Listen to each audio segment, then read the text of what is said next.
Students, do you know what is economics? Anybody can say.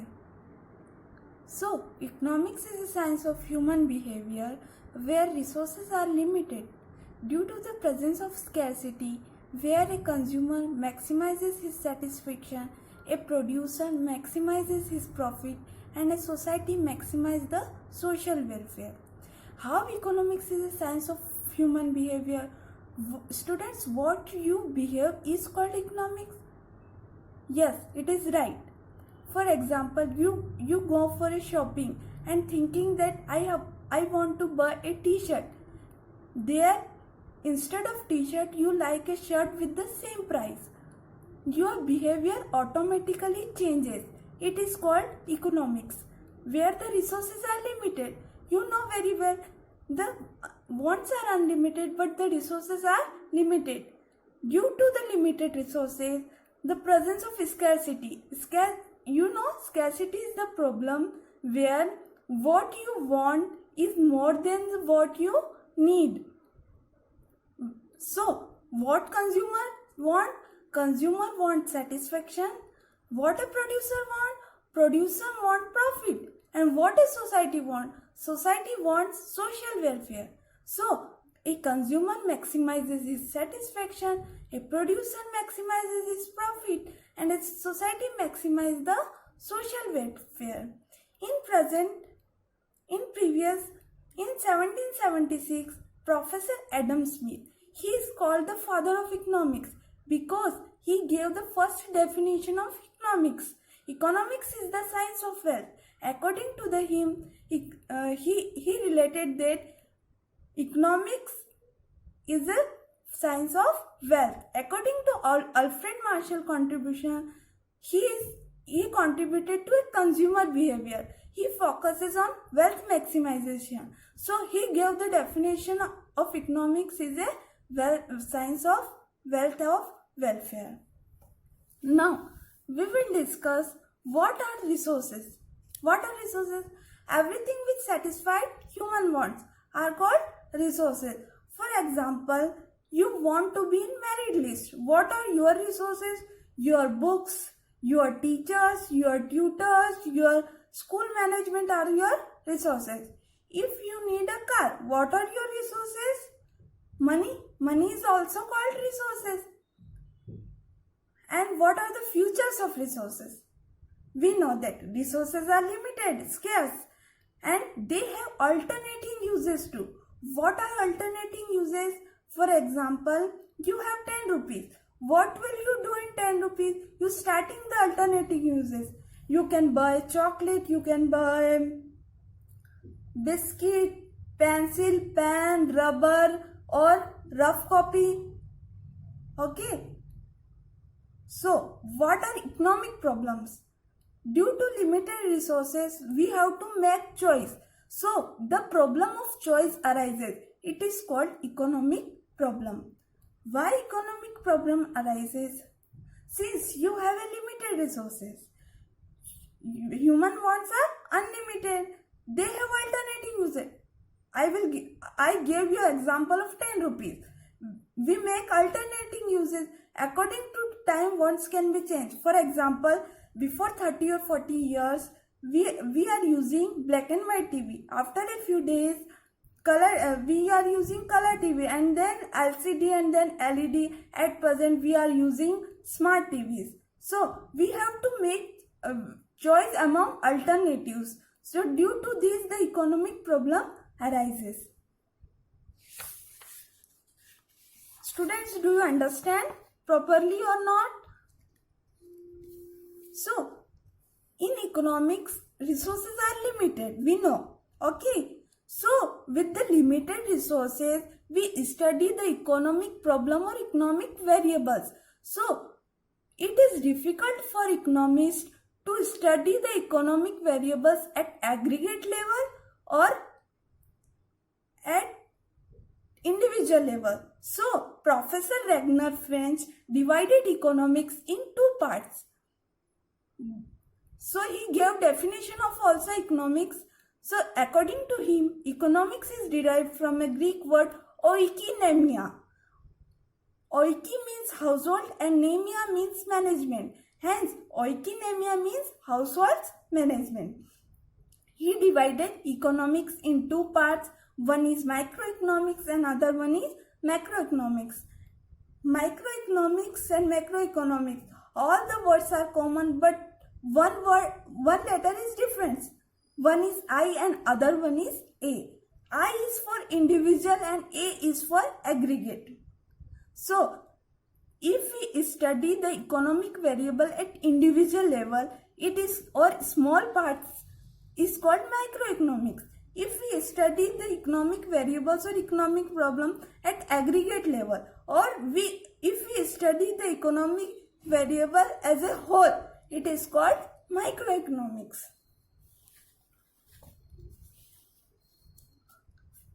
Microeconomic focuses on price theory. Macroeconomic focuses on general price level or theory of employment or output. Example of microeconomics: an individual firm, a consumer, a producer, a market behavior. Example of macroeconomics: national income, money and banking, budget, unemployment, poverty, etc. If we study microeconomics, the macro variables are constant. If we study the macroeconomics, the micro variables are constant. So, it is important to know what is consumer and who is producer. Who is consumer? A consumer is a person who consumes goods and services for his satisfaction. What a consumer needs? Satisfaction. What a producer needs? Profit. A producer is a person who produces goods or manufactures goods and services for his profit. What is the problem of scarcity?